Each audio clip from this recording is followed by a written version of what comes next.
Salut, c'est Raphaël. Comme vous savez, ça fait plusieurs mois que je travaille sur ce podcast. L'audience continue à augmenter rapidement, c'est vraiment super, tout se passe pour le mieux.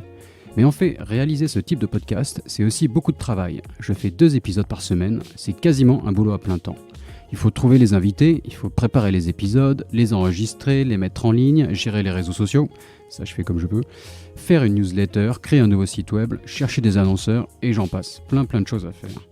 Donc voilà, faire ce podcast, c'est vraiment une expérience géniale. Je rencontre des invités extrêmement intéressants, j'ai des super feedbacks des auditeurs, c'est le plus important.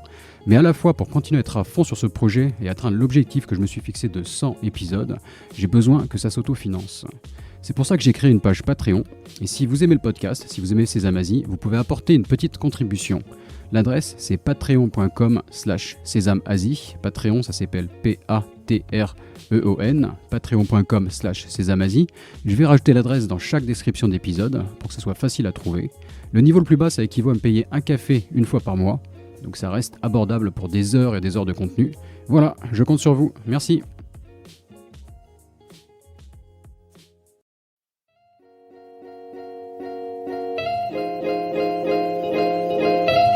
Bonjour, je suis Raphaël Séguier et je vous présente le podcast Sésame Asie. La région APAC compte plus de 4 milliards d'habitants et représente près de la moitié de la croissance économique mondiale. De nombreux Français sont donc venus s'installer ici, dans la région la plus dynamique au monde. Cependant, réussir en Asie n'est pas toujours facile. C'est pourquoi j'ai décidé de voyager de Hong Kong à Singapour en passant par Tokyo et Shanghai pour rencontrer ces Français qui ont réussi en Asie, percer leurs secrets et les partager avec vous. Si le podcast Sésame Asie vous plaît, n'oubliez pas de laisser 5 étoiles et un commentaire sur Apple Podcast, cela m'aide beaucoup. Je vous souhaite une bonne écoute. Bonjour Eric. Bonjour Raphaël. Bonjour Eric Tarchoun, merci de nous recevoir depuis Shanghai. Donc Eric, tu es le fondateur et le managing director de Dragonfly, qui est un groupe de consulting RH. Vous faites du recrutement, du coaching, de la gestion de l'interculturel, donc plein de sujets qu'on aborde souvent sur le podcast et que tu vas pouvoir développer. Tu m'as été présenté par Fabien Pacori, donc un épisode assez récent qui a eu beaucoup de succès sur le podcast, un gros récit d'expatriation en Chine, multi-entrepreneur, plein d'aventures avec Fabien. Il nous a raconté tout ça et je sens que tu t'es senti challengé, que tu veux, voilà, Fabien est un ami et tu veux le battre dans le meilleur récit d'aventure, d'expatriation en Chine et en Asie. Voilà. Non, je te mets un peu la pression pour le début de l'épisode. Donc voilà, tu vas nous raconter tout ça. Tes pérégrinations à travers plus de 80 pays, je crois. Mais vas-y, pour commencer, je te donne la main et je te laisse te présenter brièvement. Ok, merci Raphaël. Effectivement, tu mets la barre très haute. Alors, Fabien est un ami, il n'y a pas du tout de challenge. Au contraire, c'est de la complémentarité pour les auditeurs de découvrir des parcours divers et variés. Alors, en ce qui me concerne, donc, je vis en Asie depuis 28 ans. En fait, je suis issu d'une famille dont les racines s'étendent de l'Europe à la Perse en passant par le Caucase, donc des gens qui ont pas mal voyagé dans le monde. Et puis moi, je vis naturellement depuis un bon moment en Asie, notamment en Chine continentale, depuis près de 24 ans à Shanghai, plus de 3 ans à Pékin, et à mi-temps à Hong Kong depuis 15 ans. Et auparavant, j'ai passé 1 an entre Taipei et Singapour. Alors, mon premier passage en Asie date en fait du début des années 70. J'étais pas vieux. Ouais. Et lors d'un tour du monde, en fait, mes parents travaillaient tous les deux au sein de compagnies aériennes. Et ils m'ont donné le goût du voyage, surtout ma mère d'ailleurs. Donc, j'ai beaucoup voyagé et je reviens régulièrement en Asie dans les années 80, Singapour, en Malaisie, en Thaïlande, en Corée du Sud, à Hong Kong et à Taïwan. J'ai la chance de beaucoup voyager depuis jusqu'à l'âge de 25 ans en GP. En GP, pour ceux qui ne connaissent pas, ça veut dire gratuit prioritaire. Ça veut dire que l'on ne paye qu'une portion du billet d'avion. Alors 5, 10, 20% à l'époque. Et en fait, on bénéficie. Grâce à tes parents, quoi, c'est ça ? Voilà, grâce aux parents. Et on embarque uniquement s'il y a de la place dans l'avion. Alors en siège cabine, en siège normal. Voilà, contrepartie. En jump seat, c'est des sièges rétractables qui sont utilisés par le personnel navigant commercial, ce qu'on appelle les PNC. Des petits strapontins, quoi. Voilà, dans le cockpit, carrément, ok. Mais pendant tout le voyage, je veux dire, tout le voyage sur le strapontin dans le cockpit, ouais. J'ai fait une bonne partie de voyage dans le cockpit, mais sur des courtes distances, des pas Paris-Rome notamment, je m'en rappelle. Mhm. Et puis après, des portions de voyage sur des longs courriers, des Shanghai-Paris, des Hong Kong-Paris, etc. Bon, il se trouvait que j'avais un de mes amis qui était pilote et donc j'avais cette possibilité parce il y avait 4 sièges dans le cockpit du 777, 3 pour le personnel navigant technique, donc le Mhm. commandant de bord, le copilote, enfin, les 2 copilotes, parce qu'il n'y a plus vraiment de mécaniciens maintenant. Et puis un siège pour un instructeur ou un observateur ou un passager invité, on va dire. Mhm. Donc voilà, ça c'était vraiment une expérience extraordinaire.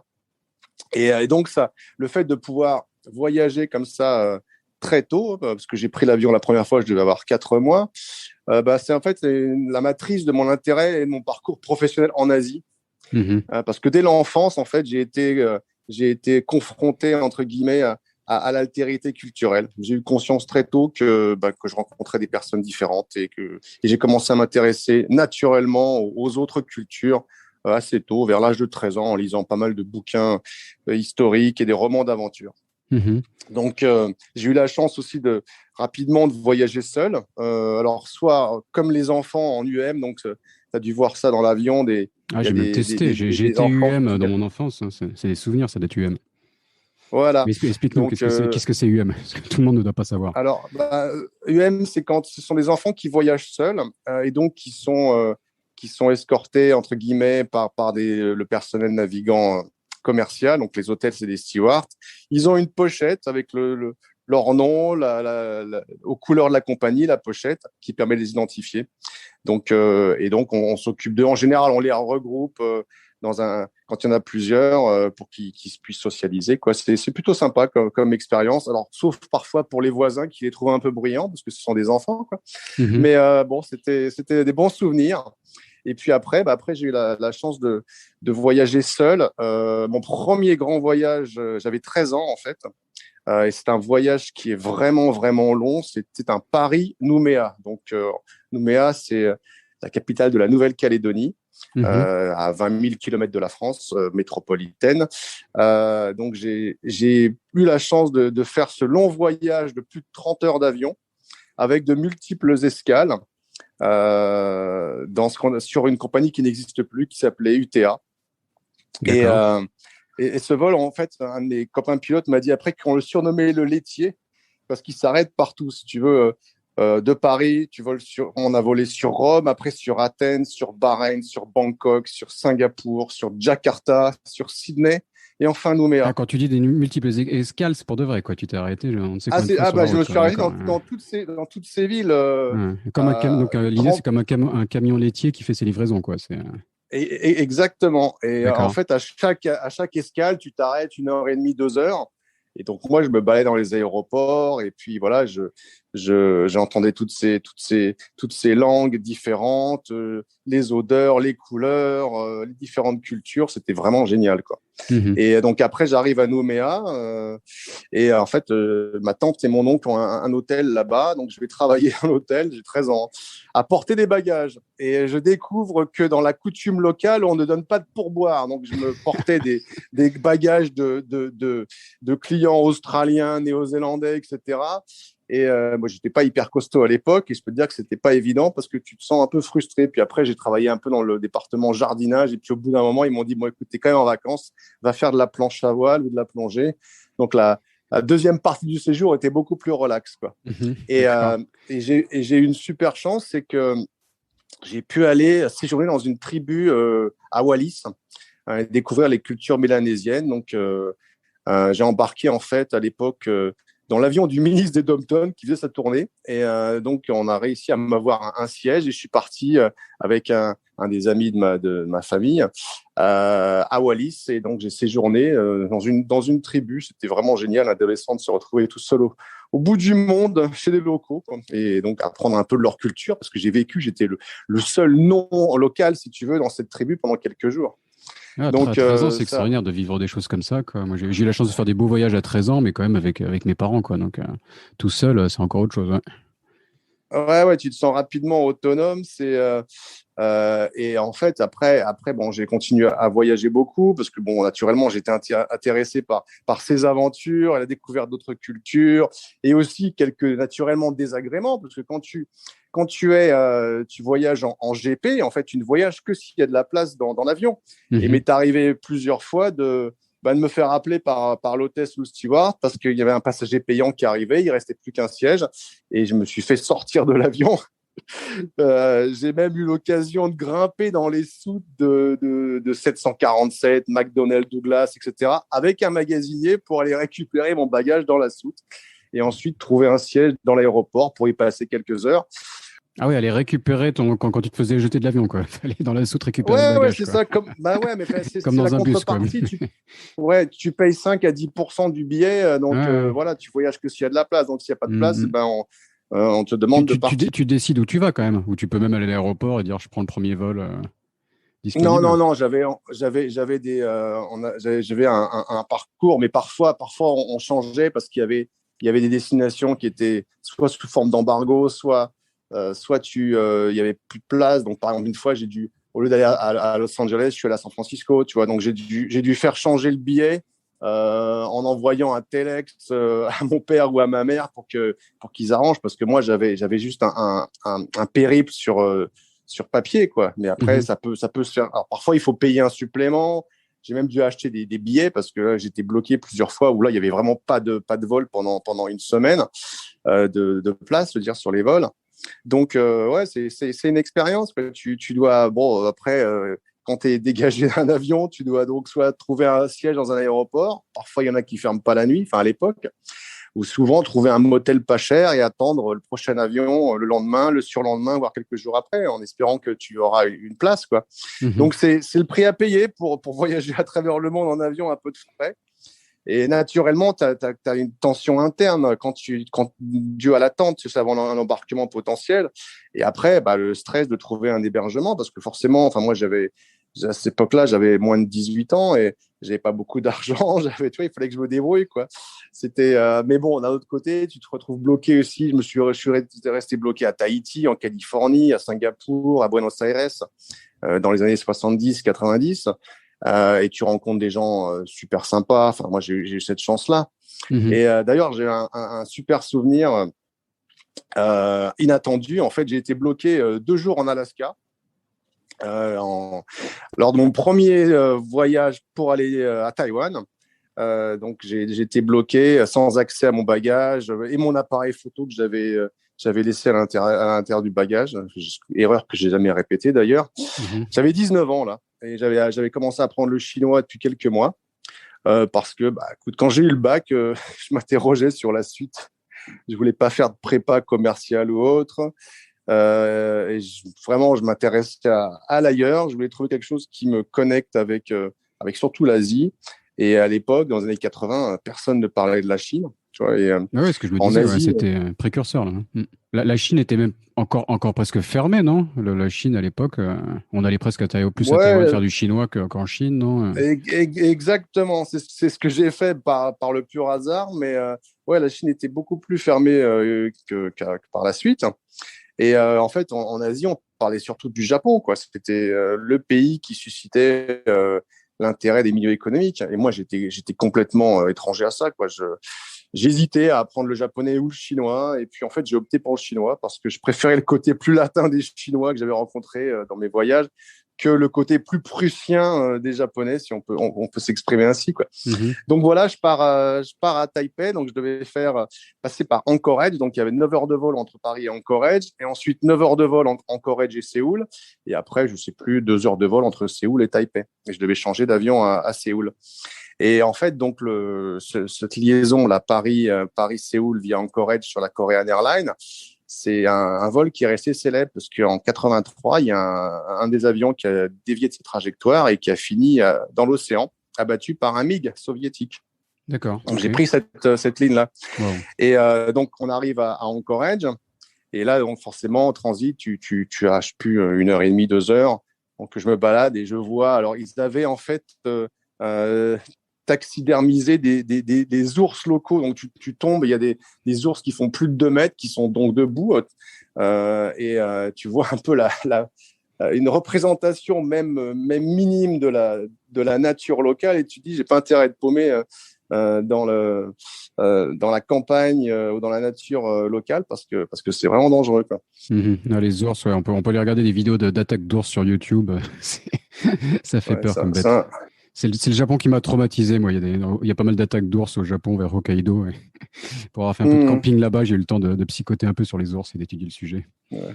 Ouais, tu m'étonnes. Bah ouais, et en Amérique du Nord, c'est pareil, quoi. Mm. Donc voilà, bon, je me balade et puis il nous rappelle pour l'embarquement. Et puis donc on embarque, on décolle. Moi, je commence à m'endormir et au bout de 45 minutes, je m'aperçois qu'on atterrit. Je me suis dit, mais attends, il y a 9 heures de vol, c'est pas possible.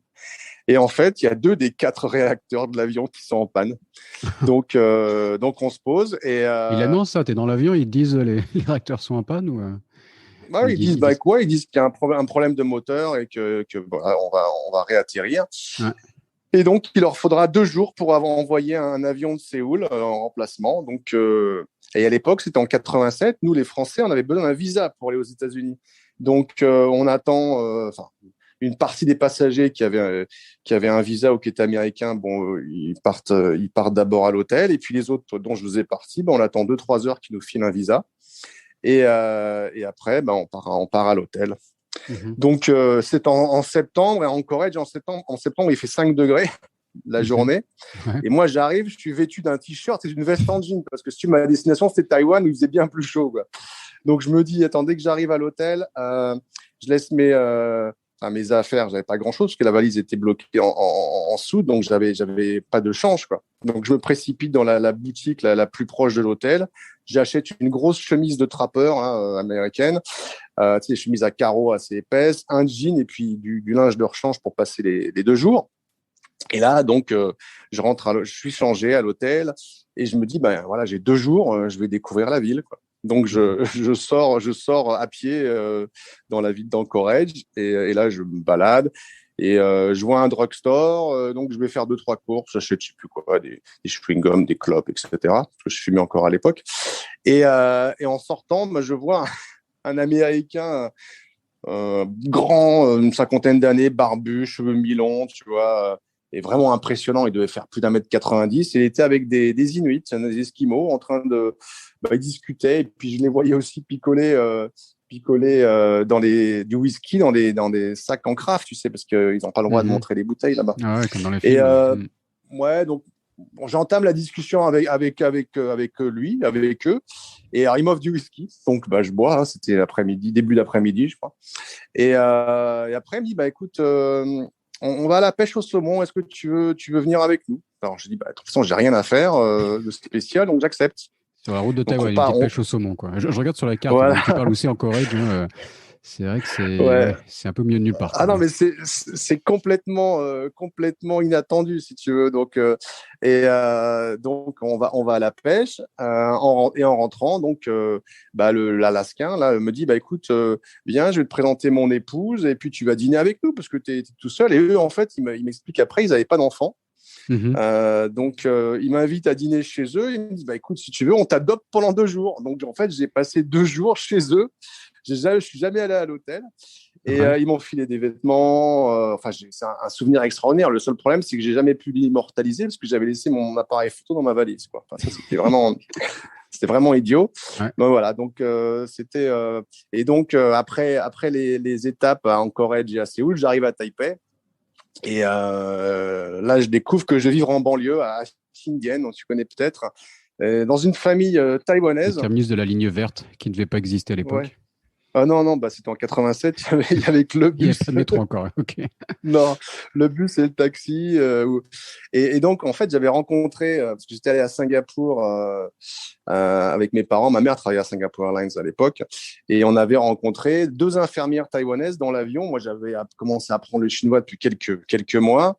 Et voilà, et donc on a correspondu. Elle m'a invité chez elle. Donc, je débarque dans la famille. En fait, ce sont des militaires du Kuomintang qui étaient originaires de la province de Zhejiang en Chine et qui sont partis à Taïwan à la prise du pouvoir par le Parti communiste chinois à la fin des années 40. Donc c'est super intéressant parce que je découvre une autre Chine. Enfin, j'avais j'avais jamais été en Chine continentale à l'époque. Et donc, je discute un peu avec eux, alors en mélangeant l'anglais et le chinois, parce que mon chinois, ouais, j'avais quoi, quelques mois de chinois, c'était quand même assez balbutiant. Et donc, pendant une dizaine de jours, en fait, ils m'hébergent et voilà, je suis intégré dans la famille. Les enfants m'appellent chouchou, là, le tonton. Je fume des cigarettes longue vie avec le beau-frère. Enfin, je fais des progrès en chinois et je constate que les Chinois sont hyper amicaux, hyper tolérants. Et voilà, donc, et j'en profite pour aller visiter naturellement la plus grande collection d'art chinois, là, au Musée national de Taïwan. Après, quand j'irai à Pékin quelques années plus tard, j'irai voir la cité interdite d'où vient une grande partie de la collection. Les Taïwanais, enfin le Chiang Kai-shek, ont emmené tous les trésors de la Chine en partant, quoi. Ouais. Ouais, c'est clair. Mais t'as eu je t'interromps une seconde, tu as eu la chance de voir un peu à cette époque là, encore ce qu'on appelle les Washington, c'est donc les Chinois du continent, quoi. Parce que maintenant, ils s'intègrent de plus en plus dans la population taïwanaise, donc c'est vrai que je pense que tu as eu une expérience intéressante, quoi. Ah oui, parce que c'était vraiment des gens qui, pour eux, leur cœur était encore en Chine continentale. Ouais. Hein. C'était encore frais quelque part, quoi. Arrivés un peu malgré eux à Taïwan. Donc voilà. Avec peut-être même encore l'espoir de retourner en Chine.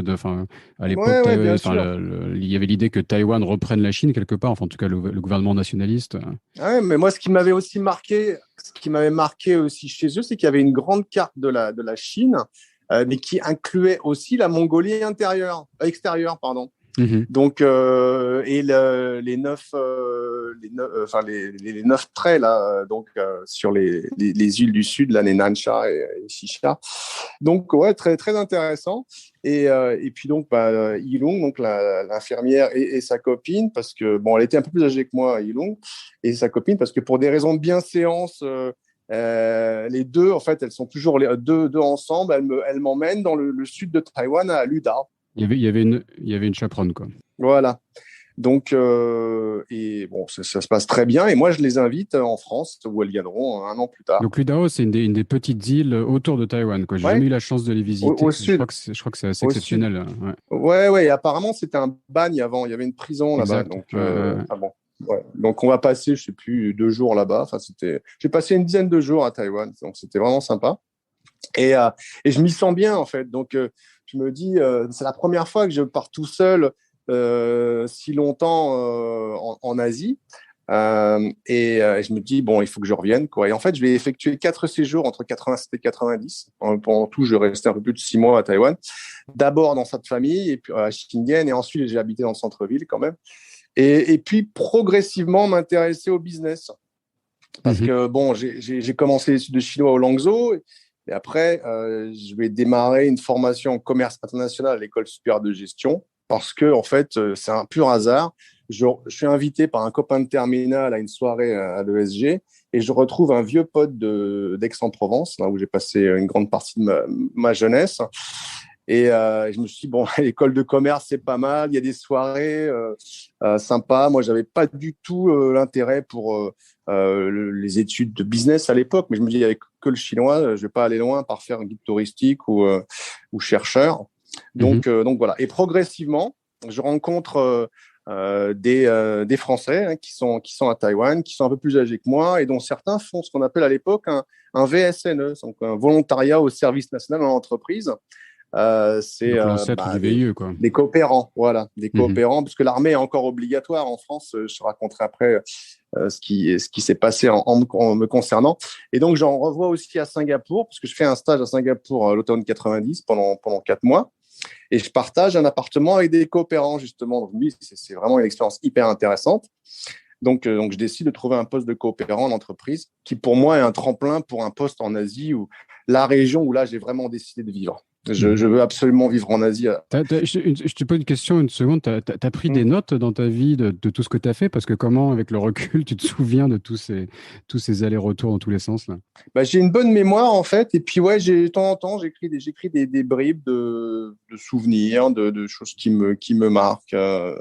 Mais bon, à l'époque, il n'y avait pas Internet, donc j'ai aucun trace d'email. Mais j'ai pas mal de photos, en fait. Je prenais pas mal de photos que j'ai pas encore classées. Mais Non, j'ai la chance d'avoir une très bonne mémoire.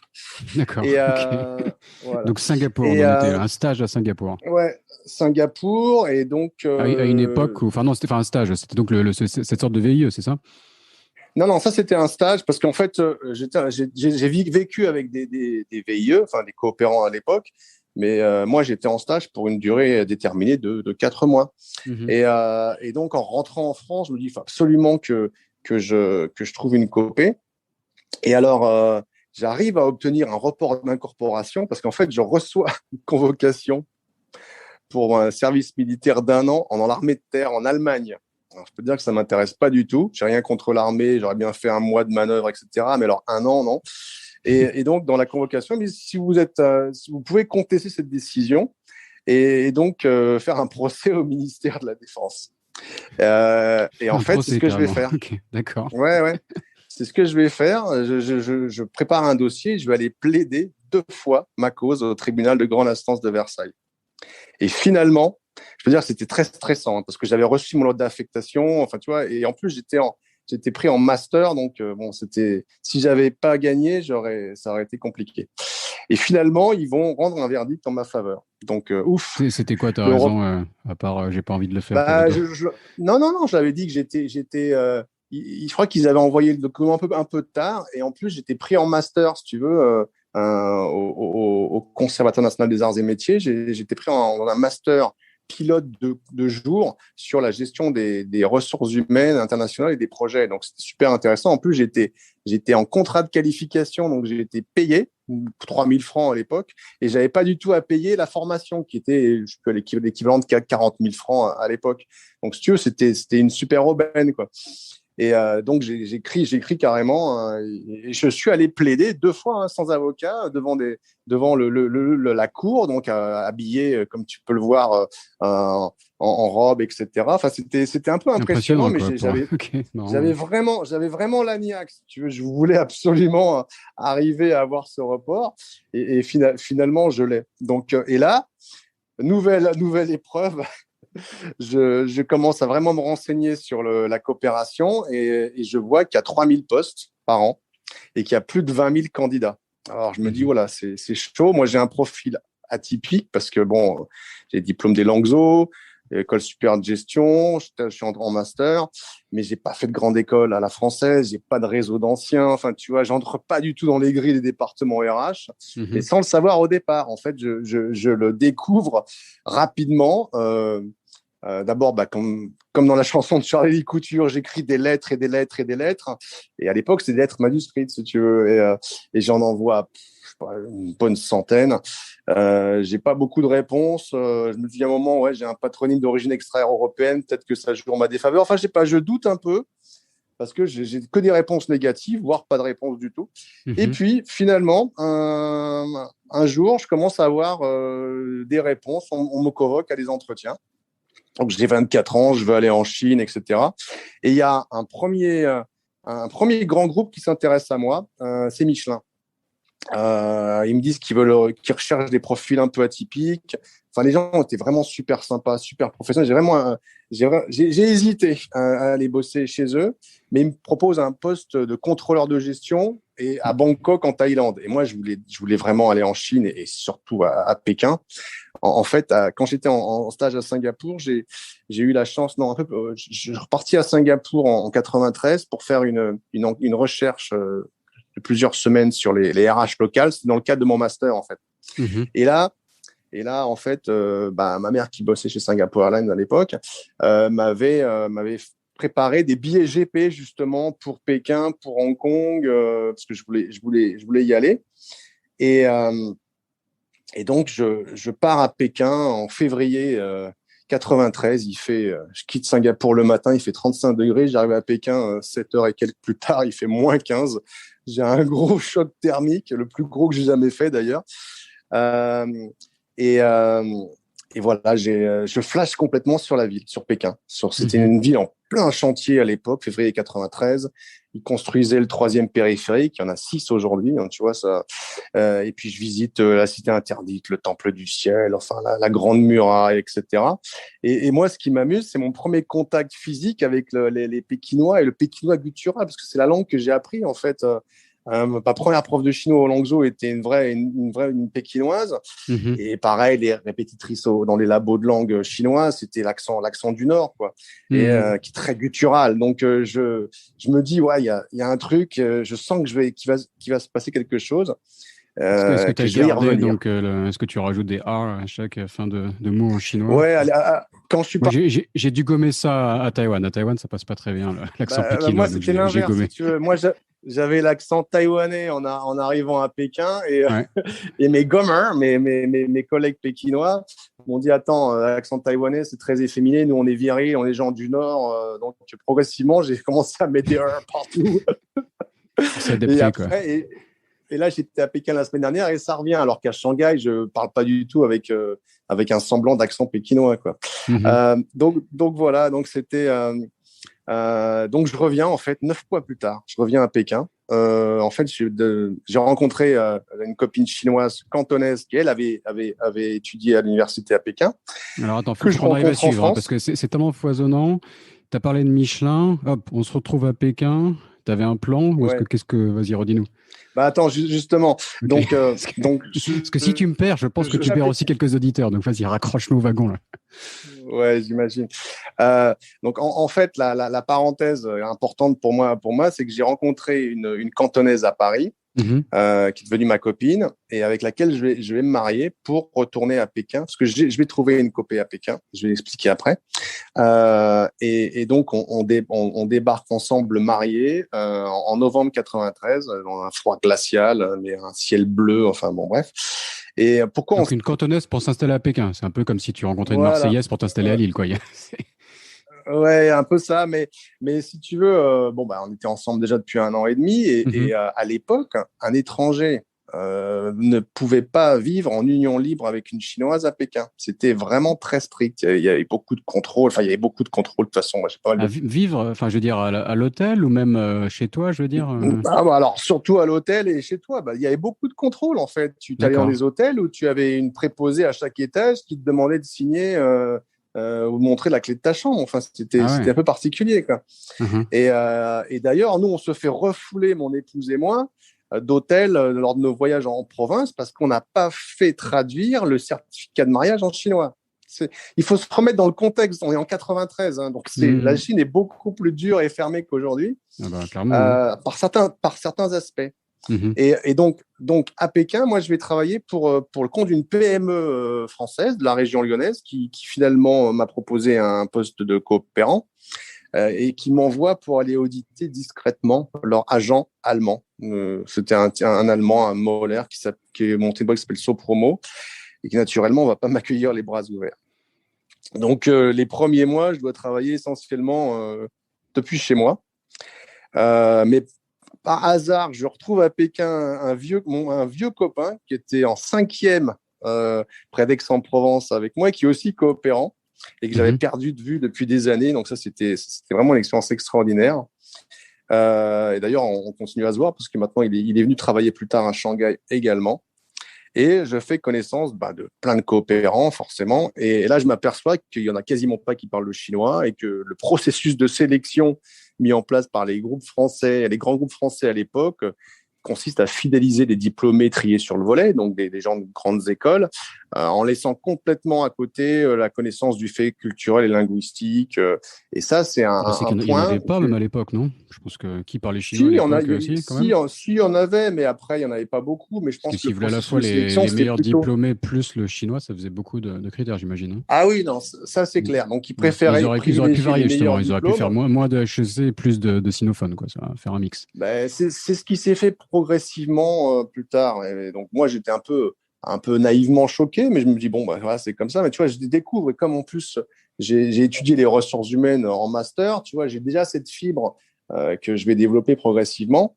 Et donc, cette société, là, la PME française Secoma, qui m'avait envoyé, elle est rachetée par une boîte finlandaise qui s'appelle Mhm. Tamrock. Et là, je rencontre mon Laoban, mon patron, un Finlandais âgé de peu près 60 ans, qui s'appelle Antero Pilainen, et qui me dit, bah, tiens, mais tu parles, tu lis, tu écris le chinois, donc bah, écoute, j'ai un truc à te faire une étude sur la localisation des équipements de forage et de transport, parce que ces entreprises vendent des équipements de forage et de transport pour les mines, les projets de génie civil, style barrage. D'ailleurs, je vais sur le barrage des Trois Gorges plus tard, dans les tunnels. Enfin bon, donc Les fameuses mines de charbon tout type de mines. Je n'irai pas dans les mines. mines de charbon, mais un certain nombre de mines. Et donc, ils me demandent d'aller. Donc, on vend également au bureau qui dépendent du ministère des chemins de fer, du ministère des ressources en eau, etc. Donc, voilà. Donc, je commence mes investigations, je prépare un budget et après, il me dit, ben voilà, tu pars et tu vas investiguer localement. Donc, pendant pas mal de temps, je voyage en Chine et puis, finalement, je rends un verdict sur l'installation de centres de profit, donc dans le sud-ouest de la Chine, dans le centre et dans le nord. Donc ensuite, je vais démarrer ma prospection. Et je pars à Chengdu, à Lanzhou, à Xi'an, à Wuhan, enfin dans pas mal d'autres villes chinoises. Et bon, voilà, je commence vraiment à connaître la Chine parce que avant, mon épouse était cantonaise, donc j'allais à Canton assez régulièrement et Pékin, et puis c'était tout. Puis progressivement, tu fais des sauts de puce à Qingdao ou à Tianjin ou enfin dans des villes pas trop loin. Mais là, je voyage Tu couvrais toute la Chine, le business, voilà. Et donc, j'ai des choses amusantes. D'ailleurs, je me rappelle un vol Pékin-Xi'an où il y avait plus d'étrangers dans l'avion que de Chinois. Enfin, il y a des choses amusantes. Et donc, il y aura quoi, un groupe de je touristes, propose de j'imagine monter. Ouais, à l'époque, il y avait beaucoup de touristes étrangers en Chine. Et donc, je propose de monter un premier bureau à Chengdu, un deuxième à Wuhan et un troisième à Xi'an. Et là, heureusement que je lis le chinois. Je pars avec mon dictionnaire parce que tous les documents que je dois lire et signer, les contrats de bail, etc., sont en chinois. Donc, je signe un premier loyer d'un bureau. Et avec ton dictionnaire papier, quoi, à l'époque. Ah ouais, à l'époque, on est en 80, là, on est en 80, on est 85, 94, début 95. Et tu payes aussi en cash. Donc, moi, je me balade avec des dizaines de milliers, des liasses de dizaines de milliers de yuan pour payer notamment les loyers, le dépôt, etc. Je recrute de locaux à Chengdu. Tu devais amener de l'argent dans l'avion avec toi quand tu allais là-bas. Enfin, il fallait ramener du cash, quoi. Ouais, d'accord. Bah oui, tout se fait en cash. Oui, bien sûr, mais je pensais pas l'idée de l'amener comme ça. C'est vrai que ouais, ok. Bah oui, parce que tu arrives, si tu à partir du moment où tu vas louer un bureau, en Chine, cash is king comme partout. Donc tu dois tout de suite payer un premier dépôt, quoi. Tu me diras, il y a pas si longtemps, il y a 10 ans encore, je sais pas si ça se fait, mais on avait comment ils appelaient ça? C'était une sorte de lettre de crédit, mais comme des chèques. Et dans l'industrie, parfois, on devait prendre l'avion pour amener des paiements, quoi. T'amener une sorte de chèque spécial de banque. Donc, j'avoue que. Vas-y, je continue, excuse-moi. Donc, on n'est pas encore dans la digitalisation là, à cette époque-là. Je te parle, on est en 94, 95. Et donc, je refais la même chose à Wuhan, ensuite à Xi'an. Et donc, chaque mois de Pékin, je vais dans ces trois villes. Puis, je me rends aux endroits isolés où il y a des projets. Alors, soit en général avec des collègues ingénieurs chinois. Donc, je me déplace en avion, en train, en bus, en voiture. Enfin bon, je commence vraiment à. Les transports étaient comment à l'époque? Enfin, les avions étaient déjà, c'était quand même assez moderne, efficace, les avions Non, je vole. Alors, j'ai atterri sur des aéroports militaires. Ouais. J'ai volé en Tupolev, j'ai volé en Ilyushin, j'ai volé en Yunchi et Yunshar. Donc, Tupolev, l'avion russe. Ouais. Sur des avions à hélice. Avec 5 ou 6 toilettes à l'arrière. Moi, j'en ai connu un. C'est un peu pas le nombre de toilettes. Et t'es dans l'avion, tu te demandes, c'est un Boeing, un Airbus, tu regardes la fiche, tu fais, non, c'est un Tupolev. C'est surprenant. Ouais. Et puis, il y a des avions aussi chinois qu'on connaît moins. On en voit moins maintenant. Ils appellent les nuages, les Yunchi et Yunshar. Donc, c'est des avions à hélice qui sont fabriqués à Xi'an et à Harbin. Et alors là, je peux te dire que là, c'est le souvenir de mon vol le plus flippant de ma vie. En fait, c'est même pas en Chine, c'est au Laos, entre Vientiane et Luang Prabang. Sur Lao Aviation, en 98, j'ai rendu visite à un vieux copain de terminal. Et là, on prend l'avion pour aller à Luang Prabang. et l'avion est décrépit. Il y a une tempête tropicale, il y a des éclairs et il y a même un poulet qui s'échappe du panier où sa propriétaire l'avait déposé pendant le vol et qui vole dans la carlingue. Et alors, c'est vraiment caricatural ce vol. Tu as les pilotes qui sont hilars, qui fument dans le cockpit. Il n'y a plus de séparation entre le cockpit et le reste de la carlingue. Voilà. Et moi, donc il pleut, il y a des éclairs. Enfin bon, et j'ai mon pote qui, à un moment, ouvre sa chemise, il sort son Bouddha et me dit t'inquiète pas, on est protégé. Enfin, c'était complètement surréaliste ce vol. Ah bon, ça c'était la parenthèse hors Chine, mais au Laos. Et en Chine, effectivement, donc en volant en Tupolev, j'ai fait des vols en début de soirée, je me rappelle rien, entre Lanzhou et Xi'an. J'ai l'impression que l'avion n'arrive pas à décoller. En fait, il prend pas assez de vitesse pour stabiliser son envol. Et donc, c'est un peu flippant, mais finalement, heureusement, il s'envole. Parce qu'à l'époque, tu as encore des catastrophes aériennes en Chine, dans les années 90. Donc, c'est un peu flippant, quoi. Mais bon, il faut pas trop y penser.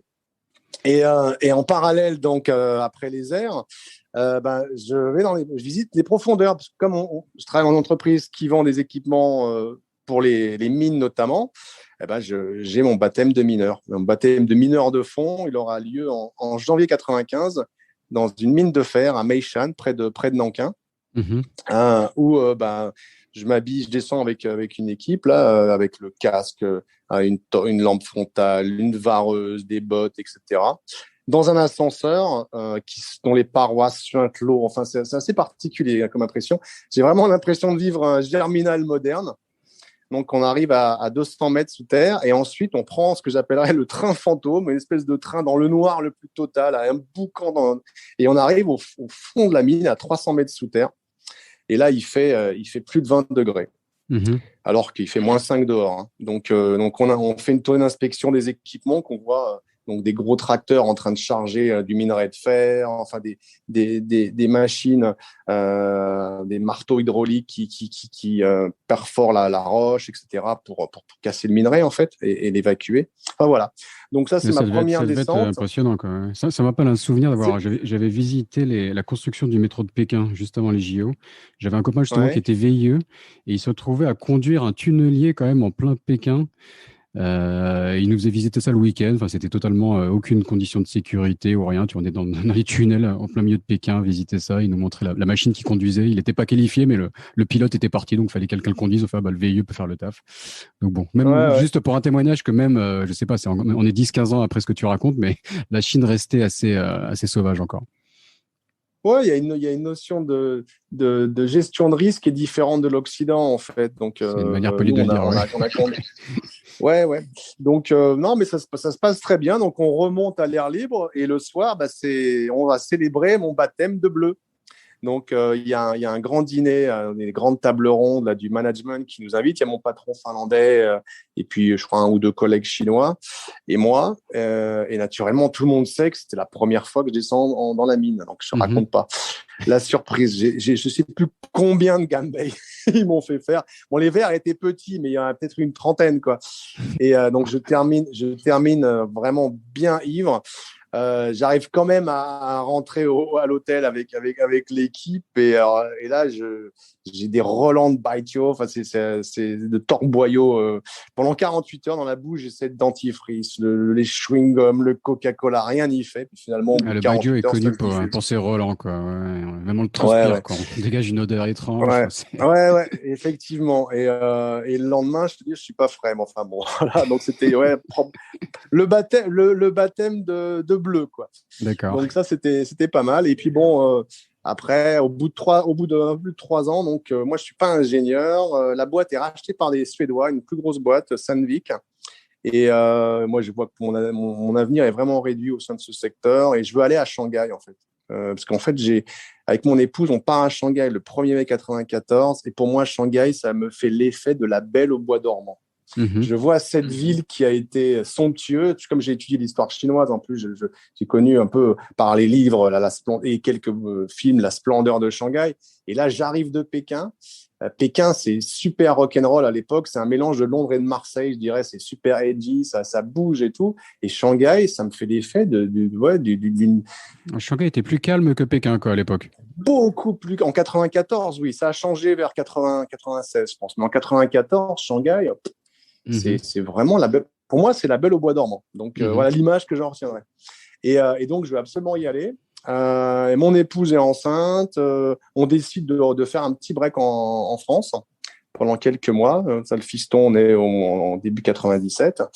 Et moi, je passe des entretiens parce que je veux revenir en Chine, notamment à Shanghai. Et là, j'ai un chasseur de tête à l'issue d'un rendez-vous qui me dit, écoutez, moi, je vous recrute, mais pas pour un client, pour moi, pour monter notre structure à Shanghai.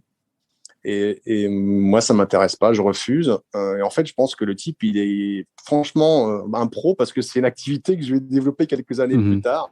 Visionnaire. Je pense qu'il a dû sentir que j'étais un homme d'affaires humaniste. Enfin, je sais pas.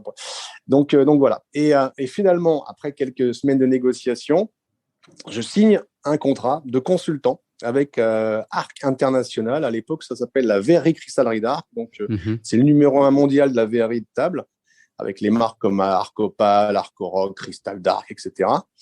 Et donc, ils me disent, ben voilà, il faut aller monter un bureau à Shanghai. Ils ont déjà un bureau à Pékin, mais il faut aller monter un bureau à Shanghai. Donc, après quelques mois alternant formation à Arc et des fréquents déplacements en Chine et à Hong Kong, donc ça, c'est au fin 97, j'arrive tout seul à Shanghai début 98 pour ouvrir le bureau. Et là, commence progressivement une guerre larvée avec leurs agents hongkongais. Et leurs importateurs distributeurs qui sont tous dans le Guangdong, qui font rentrer la marchandise clandestinement en arrosant. Tu veux, là, à l'époque, Arc a un business model sans risque, c'est-à-dire qu'ils vendent ex-works, c'est-à-dire que les conteneurs sont payés quand ils quittent l'usine en France. Tu veux. Donc, les importateurs chinois, naturellement, considèrent propriétaires. Ils ont payé la marchandise, ils font ce qu'ils veulent. Et c'est ça le problème. C'est-à-dire qu'ils font n'importe quoi. Il n'y a pas de contrôle, quoi. Toi, tu étais employé par Arc en Chine, mais tu étais concurrencé par l'agent de Hong Kong qui faisait rentrer la marchandise sur le territoire, c'est ça? En fait, nous, on est là pour les aider, pour travailler sur le marketing, la promotion des produits, pour essayer un peu d'organiser tout ça. Mais ils refusent. Ils nous voient comme des empêcheurs de tourner en rond, quoi. Exactement, parce que mais je peux comprendre quelque part. Ils ont payé la marchandise, ils se disent on fait ce qu'on veut maintenant. Ils n'ont pas cette sophistication de comment on va développer une marque, comment on va développer un vrai réseau, etc. Ils le font, ils vendent à qui veulent. Donc il y a des guerres de prix. Enfin bref, donc c'est un peu compliqué. Et donc avec mon alter ego à Pékin, on arrive à convaincre le directoire de lancer une première étude sur le marché de la verrerie de table en Chine en 1999, pour y voir plus clair, parce qu'on a très peu d'informations sur le marché. Alors, 1999, c'est l'année du lapin, et là, je vais voyager comme j'ai jamais voyagé en Chine, mais j'adore ça, en fait. Et avec un collègue chinois à Shanghai, on va parcourir 15 provinces, qui sont en fait toutes les provinces au sud du Yangtze, et une quarantaine de villes pendant 6 mois. Donc, pendant 6 mois, je suis à Shanghai que le week-end et puis peut-être le lundi, quoi. Et donc, on va partout, sauf au Tibet. Moi, j'y étais allé en 95, mais pour le plaisir, le tourisme. Ça, comme c'est approvisionné par le Sichuan, on n'a pas besoin d'y aller. Et alors là, on a très peu d'informations fournies par les importateurs. Donc, on va faire un vrai travail de fourmi. On va remonter tout le réseau par le bas, par le terrain. Donc, on commence par le terrain, on arrive dans les villes, on localise et on visite les distributeurs, les grandes surfaces, les marchés de gros, les grands magasins. En fait. Vous n'aviez pas l'info, quoi. Vous travailliez pour Arc, mais il fallait retrouver où les produits étaient vendus quelque part, quoi. Voilà, exactement. Et à l'époque, s'il n'y avait pas de e-commerce, fallait. C'était une enquête, j'imagine. Je ne sais pas comment tu trouvais les trucs. Écoute, c'est du travail de terrain. On allait dans les magasins, on relevait les prix, on relevait le nom parfois sur des distributeurs, où on demandait carrément aux vendeuses, tu vois, si elles travaillaient pour le distributeur ou pas. Enfin, c'est vraiment un travail de fourmi, ça prend 6 mois. Avec les importateurs de l'autre côté, le hongkongais qui peut-être essayait de bloquer au niveau de ses clients pour pas qu'ils vous reçoivent, ou non, il y avait des actions comme ça un peu, bien sûr. Bien sûr, mais bon, nous, on représente la marque. Donc, si tu veux, c'était quand même assez fort, les gens, au bout d'un moment, ils se disent on ne va pas s'aliéner la marque. C'est eux qui produisent et qui détiennent le produit. Et les distributeurs, ils peuvent être changés. Les importateurs aussi, si tu veux. Les Chinois sont suffisamment smart dans le business. C'est une occasion de squeezer l'intermédiaire quelque part. Exactement. Donc, on fait tout ça. Province après province, ville clé après ville clé. On termine par le Guangdong, qui est là, le siège de nos importateurs. Donc, c'est vraiment une mission extraordinaire. Et en plus, de temps en temps, on fait un peu de tourisme. Là, on va notamment dans le Guizhou, on va à Zunyi pour visiter un site historique de l'histoire de la Longue Marche. Enfin, moi, comme j'ai étudié l'histoire du Parti communiste chinois au Langzhou, ça m'intéresse au-delà du business d'aller voir un peu découvrir la Chine de l'intérieur, quoi. Et alors, par contre, on voyage là pour aller dans le Guizhou. Bon, à un moment, je me rappelle, on est sur une route où il y a des chutes de rochers parce qu'il a plu, l'air est super humide, et ben, il y a des morceaux de rochers qui se détachent. Et sur la route, en fait, le chauffeur slalom entre les rochers. Enfin, c'est assez particulier. Et on a aussi des typhons. On est bloqué à Shantou, dans le Guangdong, pendant 48 heures à l'hôtel, interdiction de sortir. Les types arrivent, ils nous collent des morceaux de scotch sur les vitres parce qu'il y a un typhon de je sais plus quelle force, et ils ont peur que les vitres les scotch en croix sur les vitres, bah, ça existe encore à ouais, Hong Kong, voilà. hein, ça reste une pratique courante. Ouais. Et donc ils ont peur que les vitres explosent, quoi. Donc heureusement elles tiennent, donc ça va. Et donc à l'issue de ces 6 mois, on fait une présentation au directoire et ça a l'effet d'une bombe. Et ils comprennent finalement que l'agent est de mèche avec les importateurs-distributeurs qui dissimulent le marché à la cristallerie d'art, quoi. Donc, ils vont décider progressivement de le dégager, et l'agent, et de monter en parallèle une joint venture avec la plus grande verrerie de Chine qui est basée à Nankin. C'est un projet un peu moins de 30 millions d'US, comme ça n'a pas besoin de passer au Conseil d'État. Et moi qui suis basé à Shanghai, ben, mon rôle, c'est de servir de lien entre la France et la verrerie de Nankin, où je me rends d'ailleurs très fréquemment. À l'époque, il y a 3 heures de train ou de bus. Maintenant, c'est moins d'1 heure. Et donc, bon, ça se passe bien. Donc, Arc prend la majorité de la joint venture. Et puis, finalement, après, il va dégager le partenaire chinois et devenir à 100%. Et moi, on me propose un peu plus tard de devenir le DG de l'usine à Arc Nankin. Et là, je refuse. Parce que moi, je suis plus un commercial qu'un industriel. Et puis, mon épouse bosse à Shanghai. Elle n'a aucune envie de venir à Nankin. Et moi, je ne me vois pas de faire la navette chaque week-end, si tu veux. Donc, fin 2000, mon contrat de conseil prend fin. Et là, j'hésite. Là, j'ai un moment d'hésitation. Je ne sais pas trop quelle va être la prochaine étape. Alors, je monte quand même une micro-entreprise à Hong Kong, histoire de pouvoir facturer au cas où diverses prestations, quoi. Je fais des petites missions et je m'interroge sur la possibilité de faire un MBA. Donc, je prépare un dossier, puis finalement, je me dis non, j'ai plutôt envie d'entreprendre, mais je suis toujours dans l'hésitation. Et là, les RH me rattrapent une nouvelle fois. Parce qu'à Pékin aussi, je travaillais avec l'assistante de mon patron finlandais pour la gestion des RH internes. Il y avait une 20aine de personnes dans la boîte, donc on bossait ensemble. Et donc, on est en 2001 et je rejoins pour quelques mois un cabinet de conseil britannique. Je vais vendre des prestations de recrutement, de formation, etc. Je vais en délivrer certaines, mais je sais pas, je suis un consultant un peu lambda, je dirais, et je m'ennuie. Et là, j'ai un copain de Hong Kong qui me contacte et qui me dit que, bah, écoute, il travaille dans une société de trading européenne dont le siège est aux Pays-Bas. Il me dit, écoute, on recherche un directeur général pour une mission de management de transition à Shanghai. Alors, c'est une société qui a 2 activités. Une qui c'est en fait l'achat d'objets pour des catalogues, c'est des articles de bureau en fait. Ils ont des catalogues avec des articles de bureau qui sont produits en Chine et vendus essentiellement en Europe. Et l'autre activité, toujours de trading, c'est de répondre à des appels d'offres pour les objets promotionnels pour le compte de donneurs d'ordre européens. Donc, je rencontre le CEO à Asie et qui m'explique qu'ils veulent transformer l'activité du bureau de Shanghai parce que c'est staffé par une équipe purement locale. Il y a une quinzaine de personnes. Il y en a une grande partie qui ne parle même pas anglais. Et donc, après plusieurs entretiens avec lui et avec des gens en Europe, j'accepte. Je relève le défi. Et là, je vais bosser comme un dingue pendant 8 mois. Par contre, je vais gagner 150 000 euros, ce qui va me permettre après de financer le démarrage de Dragonfly Group un peu plus tard. Donc, je démarre avec cette boîte-là, Mid-Ocean Group, et je restructure l'affaire. Ils ont un bureau, si tu veux, il y a des échantillons partout, c'est pas du tout rangé. Enfin bref, donc j'ai déjà, il faut s'agrandir, il faut classer tout ça, il faut mettre en place des process, du workflow et autres. Il faut animer l'équipe de merchandisers, il faut animer les contrôleurs qualité. Donc, je vais sur le terrain avec eux, je rencontre des fournisseurs, des usines, où parfois, d'ailleurs, les conditions de travail me font mal au cœur, au sens propre, parce que tu rentres dans des pièces où ça sent, ça pue l'odeur de colle, des produits chimiques, tu as des gens qui portent même pas le masque. Donc, voilà. Ouais, dans les conditions de travail en Chine, on a tous vu il y a quelques années des ouais, choses assez terrifiantes, quoi. ouais, il y a des usines qui sont très bien, d'ailleurs, qui sont les meilleures à l'époque. Et puis, il y en a d'autres, c'est vraiment pas terrible, quoi. Et par contre, j'ai des bons souvenirs. J'ai un super souvenir d'une visite d'une fabrique d'éventails, en fait, qui sont peints à la main. C'était pour un donneur d'ordre espagnol.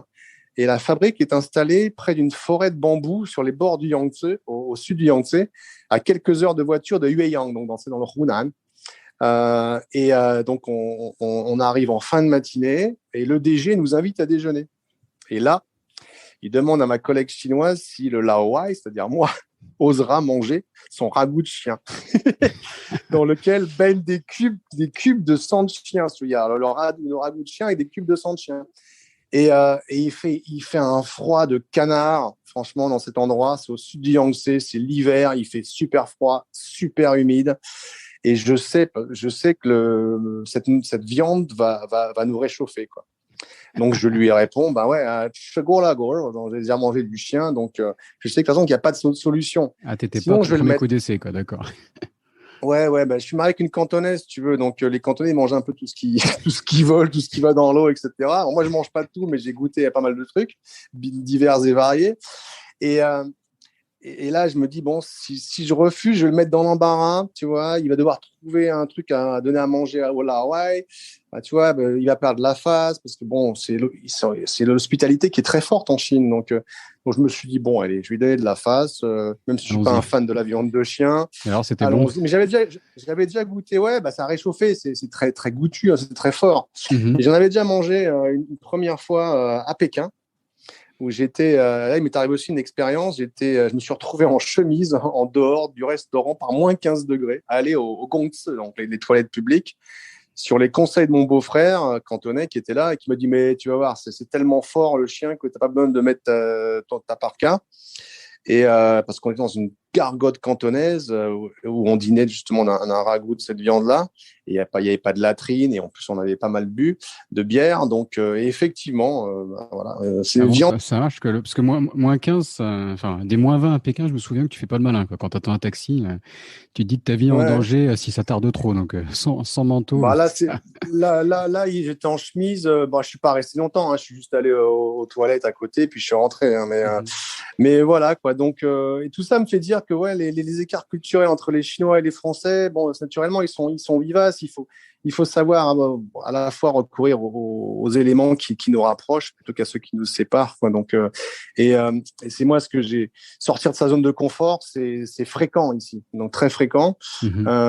Et bon, moi, je pense qu'une des bonnes solutions, c'est de mélanger en fait les cultures occidentales un peu cartésiennes et puis le pragmatisme des Chinois. C'est comme ça je pense, on arrive à bien vivre ici. Mais on a souvent des surprises. Je me rappelle justement, premier voyage à Taïwan en 87. J'étais donc dans le vol, là, parce que je termine le vol. Là, c'est la tranche Séoul-Taipei. Et je me retrouve assis à côté d'une grand-mère chinoise. Et qui commence à parler un peu. Et moi, je réponds en baragouinant mon mandarin vraiment de débutant, quoi. Et là, elle me demande au bout de quelques minutes si elle peut toucher mon nez. Que j'ai un nez occidental, on va dire. Et je l'autorise parce qu'elle me dit animal la ouais des pizzas gangda. C'est-à-dire bon le nez des étrangers est grand, pas comme le nôtre, quoi. Donc tu te dis bon ouais, ça va lui faire plaisir, quoi, à la grand-mère. Enfin, c'était assez drôle, quoi. Encore un autre choc culturel amusant, celui-là. Il y avait aussi les cheveux frisés, quoi. Blanc frisé en Ouais, Chine. ouais. Je sais pas si c'est toujours le cas, mais il y a quelques années, on avait pas mal de succès, quoi. Les gens venaient toucher les cheveux, Ouais, etc., ouais. quoi. Bah, surtout quand tu es en dehors des grands centres urbains. Moi, j'étais dans mes pérégrinations plusieurs fois, on m'a touché parce qu'ils n'avaient jamais vu de blanc, quoi, de l'Hawaï, comme moi, au fin fond de je sais plus où, mais ouais, ça arrive. Et, Et donc, tu vois, l'anecdote du ragoût de chien, bon, elle peut sembler un peu dégoûtante pour les Occidentaux ou même pour certains Chinois, hein, surtout des jeunes générations. Même le sans-gêne de cette grand-mère, parce que quelque part, c'est de la curiosité. Alors, certains peuvent pourraient penser que c'est de la curiosité mal placée. Moi, je le pense pas. Je pense que il faut parfois inverser la perspective culturelle et nous mettre à la place des gens. Tu vois, par exemple, pour les Chinois, arriver en chaussures et marcher dans un logis en chaussures, c'est une pratique de barbare, quoi, sale. Oui, et quand on y réfléchit, c'est réellement ça. Là. Quand tu vois les trottoirs de Paris, Oui. te dire que tu rentres chez toi sans te déchausser, c'est un truc de sauvage, ouais, quelque part. Voilà. Et pareil, le manque de respect vis-à-vis des personnes âgées dans les sociétés occidentales, le non-respect de l'autorité. Moi, j'espère que j'aime bien la phrase du philosophe Pascal, la vérité en deçà des Pyrénées, erreur au-delà. Enfin, je pense qu'il faut arriver à relativiser sa perception d'autrui et le prisme par laquelle on voit les choses, quoi. Tu me faisais penser au début, tu me faisais penser à Ségalen, tu sais, la phrase de Victor Ségalen, l'exotisme, l'esthétique du divers, non? C'est une phrase qui te parle, ou je sais pas, au début, tu m'évoquais ça au début de ton récit, là. Ouais, bah oui, je connaissais pas cette phrase de Victor Ségalen, mais effectivement, ouais, ça va bien. C'est la fin de la première partie de cet épisode consacré à Eric Tarchoun. Je vous donne rendez-vous la semaine prochaine pour la suite. Vous allez découvrir comment Eric a créé la société Dragonfly. Il va aussi nous expliquer son activité de coaching et son analyse des spécificités des dirigeants et managers chinois. Il va nous parler des enquêtes d'intelligence économique qu'il a menées et pourquoi il a arrêté cette activité. On va aussi bien sûr parler de la problématique du recrutement en Chine, une des activités principales de Dragonfly. On va parler aussi des expatriés versus les étrangers installés sur place dans le pays. Et bien plus encore, plein de sujets qu'Eric a traités. Comme vous avez vu, il a plein de choses passionnantes à nous raconter. Donc je vous donne rendez-vous à la semaine prochaine. Cet épisode de Sésame Asie est maintenant fini. Si vous êtes toujours là, c'est que ça vous a sûrement plu. N'hésitez donc pas à laisser 5 étoiles et un commentaire sur Apple Podcast, cela m'aide beaucoup. Pour me contacter, le plus simple est de m'ajouter sur LinkedIn, Raphaël Séguier, S-E-G-H-I-E-R. N'hésitez pas à me dire ce que vous avez pensé du podcast, à suggérer des invités ou des thèmes qui vous intéressent. Tout feedback est le bienvenu. Merci d'avance et je vous retrouve au prochain épisode. Salut!